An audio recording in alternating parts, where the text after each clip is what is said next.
सोचिए जरा, आप एक जंगल में खो गए हैं और फिर आपको पता चलता है कि आपका असली दुश्मन कोई जानवर नहीं बल्कि खुद वक्त है। आज की कहानी एक ऐसे ही दिलचस्प और रहस्यमयी जंगल की है जो लोगों को निगल जाता है, मगर एक बिल्कुल ही अनोखे तरीके से। तो चलिए इस कहानी की गहराइयों में उतरते हैं। तो कहानी शुरू होती है, बड़ा ही सिंपल सा सीन है।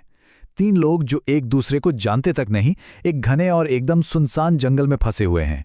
हुआ यह है कि उनकी गाड़ियां खराब हो गई हैं और बेचारे मदद की तलाश में भटक रहे हैं।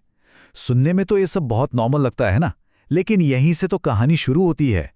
और यहीं कहानी में आता है एक जबरदस्त ट्विस्ट। ये तीन लोग सिर्फ जगह में नहीं बल्कि वक्त में खो गए हैं।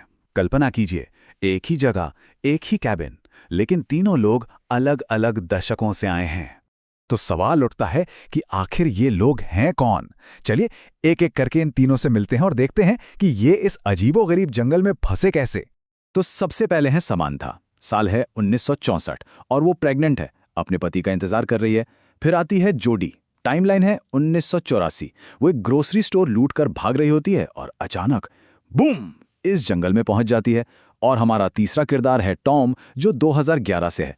उसकी भी कहानी वही, कार खराब, मतलब तीनों अलग अलग वक्त से, पर मुसीबत एक ही। पर जैसा मैंने कहा, ये कोई मामूली जंगल नहीं है। इसके अपने ही अजीब नियम है। जैसे मान लीजिए आज यहाँ एक झील है, तो कल सुबह वो गायब।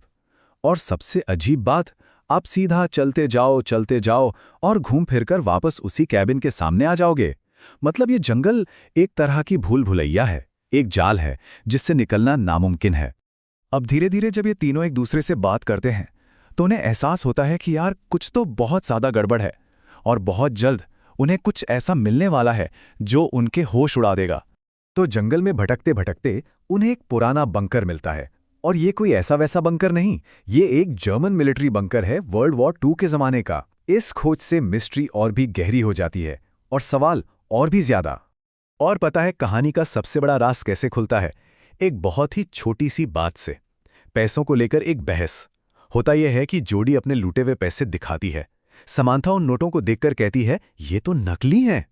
अब वो ऐसा क्यों कहती है?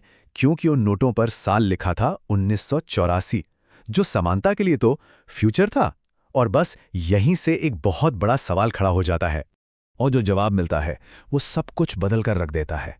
समांथा कहती है, अरे ये तो 1964 है। जोडी कहती है, पागल हो क्या, ये 1984 है। और फिर जब वो टॉम से पूछते हैं तो वो कहता है, आप लोग क्या बात कर रहे हैं, ये 2011 है। और उसी पल उन्हें ये भयानक सच पता चलता है कि वो तीनों एक ही जगह पर हैं, लेकिन अलग अलग टाइम में फंसे हुए हैं। अब अगर आप सोच रहे हैं कि टाइम वाला ट्विस्ट ही सबसे बड़ा था, तो जरा रुकिए, क्योंकि कहानी में अब एक और इससे भी बड़ा चौंकाने वाला मोड़ आने वाला है। एक चौथे कैरेक्टर की एंट्री होती है जो एक ऐसा राज खोलेगा जिसकी किसी ने कल्पना भी नहीं की होगी। अचानक से एक जर्मन सोल्जर सामने आ जाता है, नाम है हैंसमैन, और आते ही वो इन तीनों को बंदी बना लेता है। लेकिन उसके गले में एक लॉकेट है और उस लॉकेट के अंदर की तस्वीर वही इस पूरी पहेली का जवाब है। और फिर जो सच सामने आता है वो सच में दिमाग हिला देने वाला है। वो सैनिक हैंसमैन असल में समांथा का पिता है। समांथा जोडी की माँ है और जोडी टॉम की माँ है। मतलब ये तीनों अजनबी हैं ही नहीं, ये तो एक ही परिवार की 3 पीढ़ियां हैं। एक परदादा, उसकी बेटी, उसकी नातिन और उसका पड़पोता, सबके सब वक्त के इस जाल में एक साथ फंस गए हैं। और बात यहीं खत्म नहीं होती। उन्हें यह भी पता चलता है कि उन सबकी किस्मत में एक बहुत ही दर्दनाक अंत लिखा है। हैंसमैन की मौत एक एयर स्ट्राइक में हुई। समांथा अपनी बेटी जोडी को जन्म देते वक्त मर गई। जोडी एक क्रिमिनल बनी और उसे फांसी दे दी गई। और टॉम अपनी मां के बिना बड़ा हुआ और उसने सुसाइड कर लिया। ऐसा लगता है जैसे ये जंगल उन्हें अपनी किस्मत, इस पूरे श्राप को बदलने का एक मौका दे रहा है। अब जब उन्हें अपने भयानक फ्यूचर के बारे में पता चल गया है तो जाहिर है वो हाथ पर हाथ धरकर तो नहीं बैठ सकते। वो फैसला करते हैं कि वो अपनी किस्मत को बदलेंगे, इतिहास की इस गलती को सुधारेंगे और अपने परिवार पर लगे इस श्राप को तोड़कर ही रहेंगे। तो उनका प्लान क्या है? प्लान बहुत सिंपल है। अगर सारी मुसीबतों की जड़ हैंसमैन की मौत है तो क्यों ना उसी को रोक दिया जाए। और किस्मत देखिए, उन्हें पता चलता है कि आज 14 मई है और वो पोलैंड में है, यानी वही तारीख और वही जगह जहां हैंसमैन की मौत होनी थी। उन्हें लगता है कि अगर वो उसे बचा लें तो शायद सब कुछ ठीक हो सकता है। लेकिन कहते हैं ना कि वक्त के साथ खिलवाड़ नहीं करना चाहिए। जब भी कोई किस्मत से खेलने की कोशिश करता है, अंजाम बहुत बुरा होता है। और यहां भी कुछ ऐसा ही हुआ। पास्ट को बदलने की उनकी एक कोशिश एक भयानक गलती बन जाती है।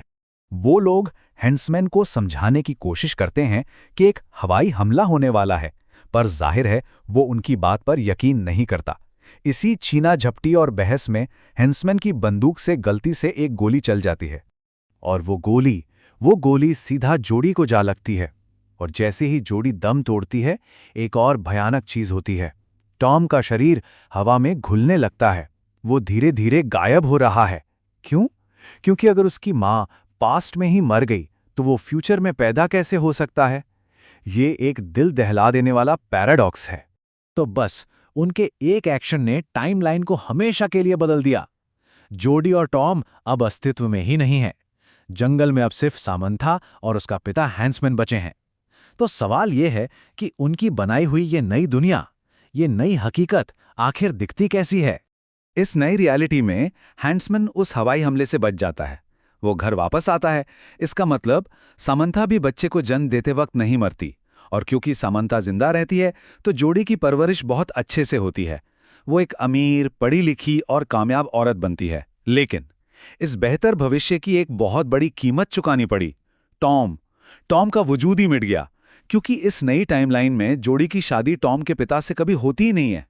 कहानी के एकदम आखिर में हम नई वाली कामयाब जोड़ी को देखते हैं जो उसी ग्रोसरी स्टोर के पास से गुजर रही है। पर इस बार स्टोर को कोई और लूट रहा है, और वो लुटेरा भी कैशियर से उसी रहस्यमयी बॉक्स की मांग करता है। वही बॉक्स जिसने पहली वाले जोड़ी को उस जंगल में भेजा था। ये एक इशारा है कि शायद ये टाइम लूप, ये चक्र टूटा नहीं है, बस किरदार बदल गए हैं। और आखिर में ये कहानी हमें एक बहुत गहरे सवाल के साथ छोड़ जाती है। क्या अपनी किस्मत के बारे में जानना एक वरदान है या एक श्राप?